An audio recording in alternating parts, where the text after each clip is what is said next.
Hello good evening बच्चों, हम लोग आ गए हैं अपने चैनल पंख स्टडी पे।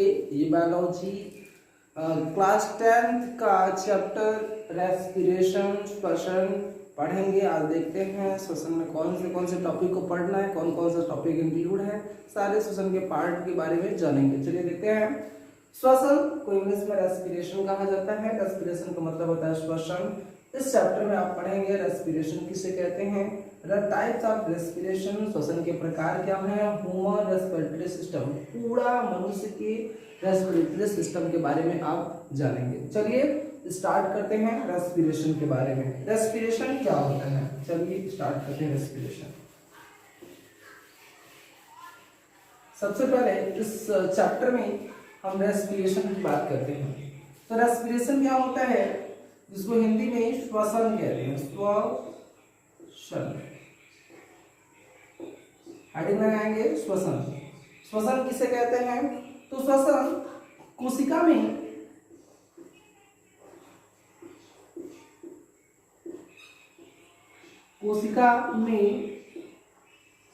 भोज्य पदार्थ का भोज्य पदार्थों का जैव रासायनिक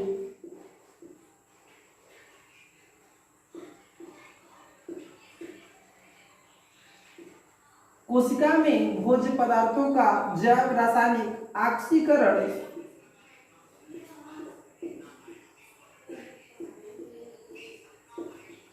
श्वसन कहलाता है। पदार्थों का जैव रासायनिक ऑक्सीकरण श्वसन कहलाता है।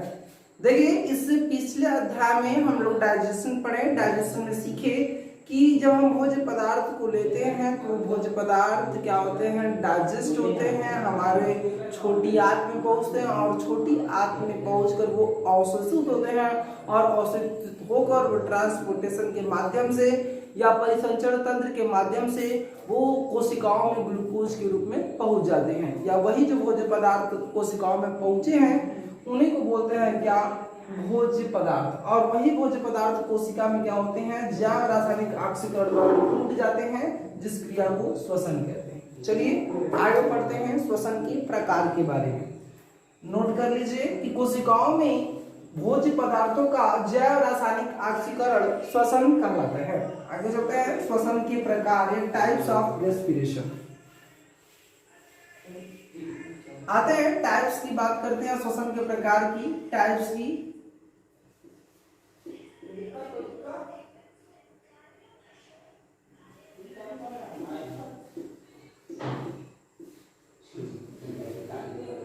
श्वसन दो प्रकार का होता है।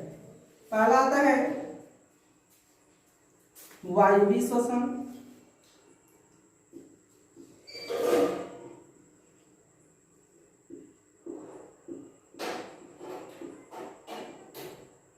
या उसको बोलते हैं ऑक्सी श्वसन। ऑक्सी श्वसन लिखेंगे तो अच्छा रहेगा। ऑक्सी श्वसन। एक होता है अनऑक्सी श्वसन।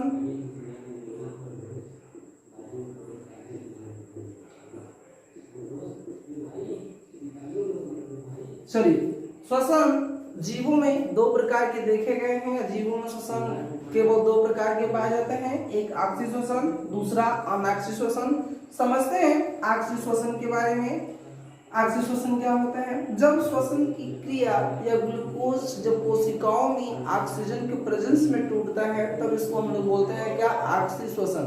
ऑक्सीजन की उपस्थिति में कोशिकाओं में उपस्थित भोज्य पदार्थों का जैव रासायनिक ऑक्सीकरण कहलाता है ऑक्सी श्वसन। चलिए देख लीजिए ऑक्सी श्वसन क्या होता है। ये कोशिका हो गया और ये क्या है, कोशिका है।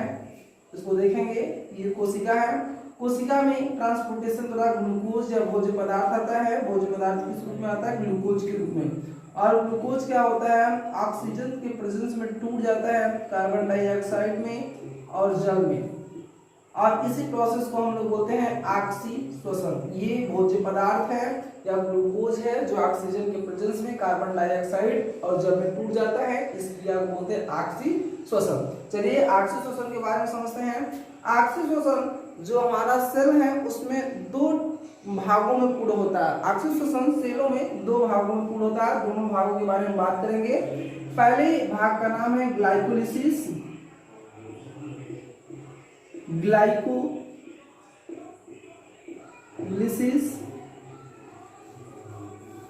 दूसरे भाग का नाम है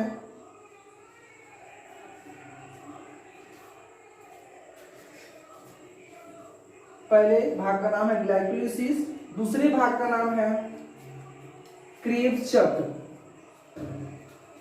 क्रेब साइकिल या इसको हिंदी में बोलते हैं क्रेब चक्र। दोनों को नोट कर लीजिए कि तो उसके बाद हम लोग पढ़ेंगे ऑक्सी श्वसन क्या होता है। फिर देख लीजिए ऑक्सी श्वसन ग्लूकोज का ऑक्सीजन के प्रेजेंस में कार्बन डाइऑक्साइड और जल में टूटना ऑक्सी श्वसन कहलाता है। ऑक्सी श्वसन दो स्टेप में पूर्ण होता है। पहले स्टेप का नाम है ग्लाइकोलिसिस, दूसरे स्टेप का नाम है क्रेब चक्र। सबसे पहले हम लोग जानते हैं ग्लाइकोलिसिस और क्रेब चक्र के बारे में। चलिए देखते हैं।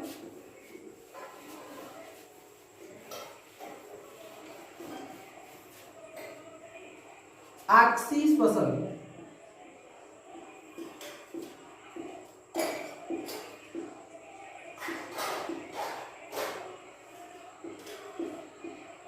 ऑक्सी श्वसन क्या होता है?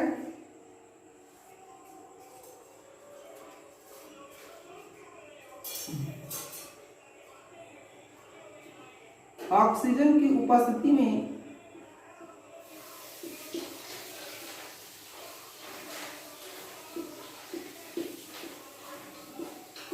ऑक्सीजन की उपस्थिति में कोशिका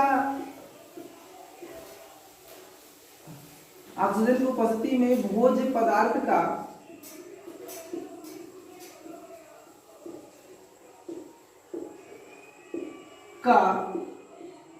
जैव रासायनिक ऑक्सीकरण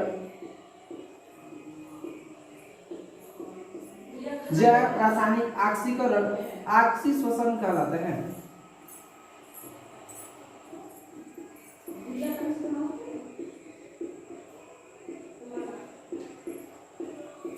या श्वसन की वह प्रक्रिया जो ऑक्सीजन की उपस्थिति में होती है उसे ऑक्सी श्वसन कहते हैं। ऑक्सी श्वसन के बाद हम लोग पढ़ेंगे कि ये जो ऑक्सी श्वसन की प्रक्रिया होती है ये कोशिका के अंदर होती है और दो स्टेप में पूर्ण होती है। ऑक्सी श्वसन की जो प्रक्रिया होता है ये कोशिका के अंदर होता है, जो कि दो भागों में पूर्ण होता है। कहाँ होता है? कोशिका में। और कोशिका में दो भागों में पूर्ण होता है। इसके पहले भाग का नाम है ग्लाइकोलाइसिस, ग्लाइकोलिसिस। एक भाग का नाम है ग्लाइकोलिसिस, दूसरे का नाम है क्रेब्स चक्र, क्रेब चक्र। दोनों के बारे में समझते हैं। जो ग्लाइकोलिसिस होता है ये कोशिका द्रव्य में चलता है। कहाँ चलता है? कोशिका द्रव्य में। चलिए देखते हैं कोशिका द्रव्य में क्या होता है। जो ग्लूकोज होता है वो कोशिका में जब पहुंचता है तो क्या होता है? पायरुवेट में टूट जाता है। ग्लूकोज का ब्रेक डाउन होना ग्लाइकोलिसिस कहलाता है। ग्लूकोज क्या होता है? जो ग्लूकोज के मॉलिक्यूल्स होते हैं वो पायरुविक एसिड में चेंज जाते हैं, 1 पायरुविक एसिड में चेंज जाते हैं। एक प्रकार का कंपाउंड है जिसे हम लोग ग्लाइकोलिसिस कहते हैं। फिर से देखिए, ग्लाइकोलिसिस कोशिका के कोशिका द्रव्य में संपन्न होता है। कोशिका द्रव्य में उपस्थित ग्लूकोज C6H12 या बोल सकते हैं ग्लूकोज पायरुवेट में चेंज हो जाता है।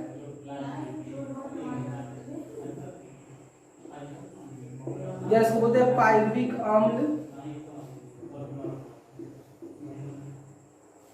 पायरुविक अम्ल में चेंज हो जाता है जिसे ग्लाइकोलिसिस कहते हैं। फिर से देख लीजिए, कोशिका के अंदर ऑक्सी श्वसन दो भागों में पूर्ण होता है। पहला ग्लाइकोलिसिस, दूसरा क्रेब चक्र। तो पहले ग्लाइकोलिसिस पढ़ेंगे। ग्लाइकोलिसिस कोशिका द्रव्य में संपन्न होता है, जिसमें ग्लूकोज पाइरुवेट के मॉलिक्यूल्स में या पायरिक अम्ल में टूट जाता है। कोशिका द्रव्य में ग्लूकोज का पायरिक अम्ल में बदलना है ग्लाइकोलिसिस कहलाता है। समझ लीजिए, इसके शब्द ग्लाइको का मतलब होता है ग्लूकोज, लिसिस का मतलब होता है स्प्लिटिंग या टूटना। ग्लाइकोलिसिस क्या होता है? ग्लूकोज का पायरिक में टूटना, पायरिक अम्ल में टूटना ग्लाइकोलिसिस कहलाता है, जो कि इसके साइटोप्लाज्म या कोशिका के साइटोप्लाज्म में संपन्न होता है।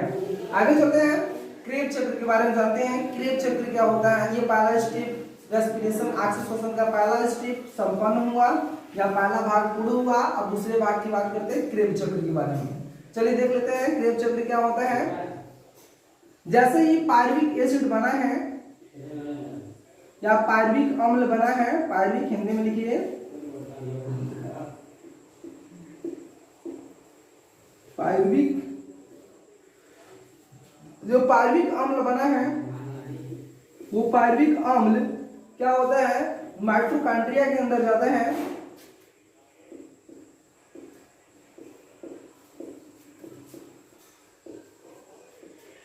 माइटोकॉन्ड्रिया के अंदर जाता है और माइटोकॉन्ड्रिया में जाने के बाद माइटोकॉन्ड्रिया उसको इलेक्ट्रॉन स्थानांतरण चैन द्वारा या इलेक्ट्रॉन स्थानांतरण श्रृंखला द्वारा इसको और छोटे छोटे भागों में तोड़ता है और तोड़ता है या ब्रेक करता है, जिससे क्या होता है? एनर्जी रिलीज होती है और वह एनर्जी माइटोकॉन्ड्रिया क्या करता है? एटीपी के रूप में संचित कर लेता है, जिसे क्रेब चक्र कहते हैं। दोस्तों देखिए, क्रेब चक्र कहाँ चलता है? माइटोकॉन्ड्रिया में चलता है। ग्लूकोज के जो पायरुविक अम्ल जो ग्लाइकोलिसिस से टूटे हैं वो माइटोकॉन्ड्रिया में आते हैं, माइटोकॉन्ड्रिया के आधार द्रव्य में आते हैं। माइटोकॉन्ड्रिया के अंदर आधार द्रव्य पाया जाता है, उसमें आते हैं। आने के बाद क्या होती थी? वो दो स्टेप में होती थी। इसमें पहले स्टेप में क्या होता था कि ग्लाइकोलिसिस होता था, जिससे क्या बनता था? पायरुविक अम्ल बनता था और ये पायरुविक अम्ल चला जाता था क्रेब साइकिल में, जिससे ऊर्जा निर्माण होता था एटीपी के रूप में। तो बोले थे कि ऑक्सीडेशन की जो प्रक्रिया होती है दो स्टेप में होगी। पहला स्टेप में हम ग्लाइकोलिसिस देख लिया, जिसमें पायरुविक एसिड बना। दूसरा स्टेप हम देखेंगे क्रेब चक्र। क्रेब चक्र माइटोकॉन्ड्रिया के आधार द्रव्य में चलता है। देखिए, क्रेब चक्र माइटोकॉन्ड्रिया के आधार द्रव्य में चलता है, जिसमें ग्लाइकोलिसिस द्वारा प्राप्त पायरुविक अम्ल क्या करता है? पायरुविक जो अम्ल होता है वो ईटीएस सिस्टम द्वारा, इलेक्ट्रॉन ट्रांसपोर्ट सिस्टम द्वारा अपन पार्टिकल की मदद से क्या बनाता है? ऊर्जा। क्या बनता है? ऊर्जा। क्या करके? इस पायरुविक अम्ल को तोड़कर, पायरुविक अम्ल को तोड़कर ईटीएस सिस्टम द्वारा अपन पार्टिकल्स क्या कराते हैं? ऊर्जा बनाते हैं और यही ऊर्जा माइटोकॉन्ड्रिया के अंदर एटीपी के रूप में संचित होती है, जिसे हम लोग पूरा कहते हैं क्रेब चक्र। और क्रेब चक्र द्वारा क्या होता है? ऑक्सीडेशन की प्रक्रिया पूर्ण होती है। चलिए आते हैं अनऑक्सिक श्वसन पे। चलिए दूसरा हमारा पढ़ना है अनऑक्सिक श्वसन।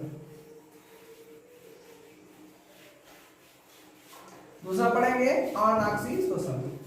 जो नोट नहीं किए होंगे वीडियो को पीछे करके नोट कर लेंगे। चलिए देखिए अनऑक्सिक श्वसन।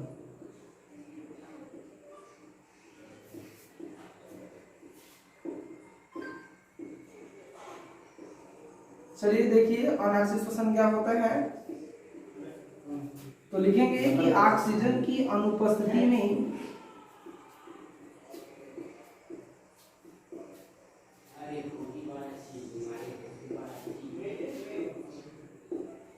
ऑक्सीजन की अनुपस्थिति में भोज्य पदार्थ का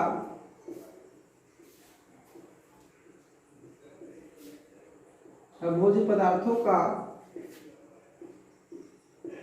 जैव रासायनिक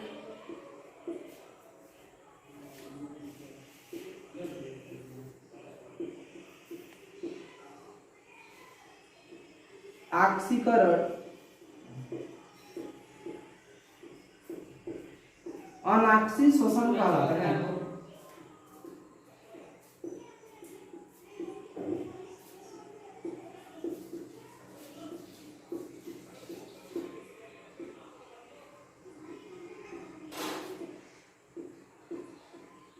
फिर से देख लीजिए अनऑक्सिक श्वसन क्या होता है। श्वसन की वह प्रक्रिया जो ऑक्सीजन की अनुपस्थिति में हो उसे अनऑक्सिक श्वसन कहते हैं। या दूसरा परिभाषा लिख सकते हैं कि O2 की अनुपस्थिति में भोज्य पदार्थों का जैव रासायनिक ऑक्सीकरण अनाक्षी श्वसन कहलाता है। अनाक्षी श्वसन जो होता है वो फर्मेंटेशन में होता है, जिसमें क्या होता है ग्लूकोज ऑक्सीजन की अनुपस्थिति में टूटकर अल्कोहल तथा कार्बन डाइऑक्साइड बनाती है। चलिए देख लीजिए, C6H12O6 C2H5OH तथा कार्बन डाइऑक्साइड में टूट जाती है और ऊर्जा रिलीज करती है। एटीपी के रूप में 2 एटीपी बनाती है, या लिख सकते हैं हम लोग ऊर्जा बनाती है या एनर्जी रिलीज करती है। चलिए देखिए आगे इस प्रोसेस को फिर से समझ लीजिए। ऑक्सीजन की अनुपस्थिति में भोज्य पदार्थों का जैव रासायनिक ऑक्सीकरण अनाक्षी श्वसन कहलाता है, जिसमें क्या होता है किण्वन या फर्मेंटेशन होता है, इसको किण्वन भी बोलते हैं। किण्वन, जिसमें क्या होता है किण्वन आता है। किण्वन में क्या होता है जो ग्लूकोज की शर्करा होती है वो क्या करती है फर्मेंटेशन द्वारा, किण्वन द्वारा क्या होती है या अनाक्षी श्वसन द्वारा क्या होती है एल्कोहल और कार्बन डाइऑक्साइड में बदल जाती है। इस प्रकार के श्वसन को हम लोग अनाक्षी श्वसन कहते हैं। हम लोगों ने अभी तक श्वसन पढ़ा, श्वसन के प्रकार पढ़े, फिर उसके बाद पढ़ेंगे ह्यूमन रेस्पिरेटरी सिस्टम। क्या पढ़ेंगे? Human respiratory system. आज हम लोग ह्यूमन रेस्पिरेटरी सिस्टम के बारे में थोड़ा सा चर्चा करेंगे, फिर पढ़ेंगे नेक्स्ट वीडियो में खूब अच्छे तरीके से ह्यूमन रेस्पिरेटरी सिस्टम। चलिए देख लेते हैं। सबसे पहले आप लोग फिगर्स बनाना सीख लीजिए। कल आएंगे तो डायरेक्ट सीधे आप लोग अपने डिफिनीशन पे चलेंगे या ह्यूमन रेस्पिरेटरी सिस्टम के बारे में बात करेंगे। चलिए देख लीजिए। पहले सबसे पहले ह्यूमन रेस्पिरेटरी सिस्टम की बात करें। ह्यूमन रेस्पिरेटरी सिस्टम क्या है? ह्यूमन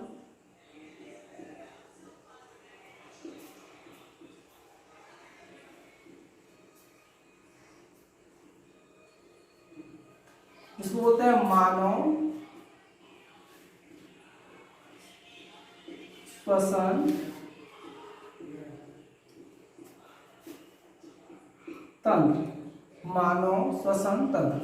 मानव श्वसन तंत्र क्या होता है? तंत्र या सिस्टम का निर्माण कब होता है? जब ऑर्गन्स या अंग मिलते हैं। अंगों का बना ऐसा तंत्र जो हमारे शरीर में श्वसन के लिए सिस्टम बनाता है, उसे हम लोग बोलते हैं मानव श्वसन तंत्र। क्या बोलते हैं? मानव श्वसन तंत्र। मनुष्य के शरीर में अंगों का बना ऐसा तंत्र जो श्वसन के लिए हेल्पफुल होता है, जो श्वसन के स्ट्रक्चर को बनाता है, श्वसन के लिए स्ट्रक्चर को बनाते हैं, जिसे हम लोग बोलते हैं मानव श्वसन तंत्र। चलिए देखते हैं मानव श्वसन तंत्र के बारे में। एक फिगर ड्रा करना सीख लीजिए। मानव श्वसन तंत्र कैसे ड्रा करेंगे देख लीजिए आप लोग। यहाँ से ये है हमारा नाक या नेजल कैविटी, जहां से ये होता है मुख। इस वाले भाग को हम लोग कहते हैं क्या? ग्रसनी या फेरिंग्स इंग्लिश में कहते हैं। यहाँ से ये पाइप 2 भागों में बढ़ती है। ये वाला भाग चला आता है हम लोग ये रेस्पिरेटरी सिस्टम या लंग्स वाले पार्ट में, और पीछे वाला भाग से चला जाता है आहार नाल या फूड पाइप के तौर पे।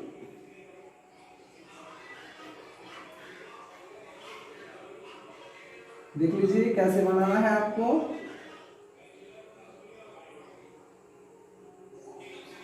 देख लीजिए आप लोगों को फिगर्स कैसे बनाना है। चलिए इसके बारे में बात करते हैं।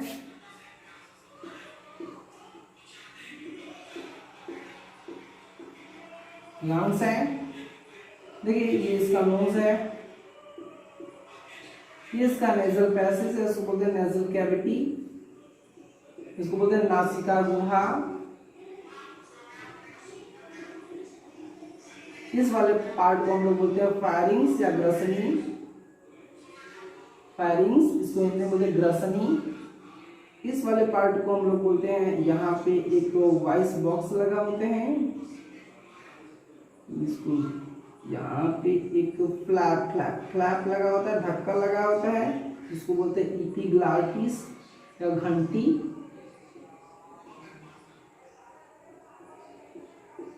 इपिग्लाटिस, यहाँ पे ये पाइप लगी होती है और यहीं पे लगा होता है अपना वॉइस बॉक्स। चलिए देखिए,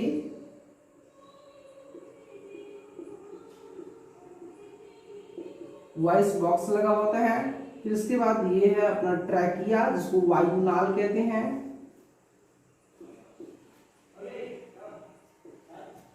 ट्रेकिया लंग्स में जाकर दो भागों में बढ़ जाती हैं जिसे ब्रैंकिया कहते हैं। ब्रैंकिया लंग्स में जाकर पर्दे महीन नलिकाओं में टूट जाती है जिसे ब्रैंकियोल्स कहते हैं। ब्रैंकियोल्स आगे चल के गुब्बारे नुमा संरचना बनाती हैं जिसे वायु कोष या हिंदी में एल्वोलाई कहते हैं। चलिए देख लीजिए सारे पार्ट को। कल हम लोग पढ़ेंगे अच्छे से रेस्पिरेटरी सिस्टम या पूरे रेस्पिरेटरी तंत्र के बारे में। चलिए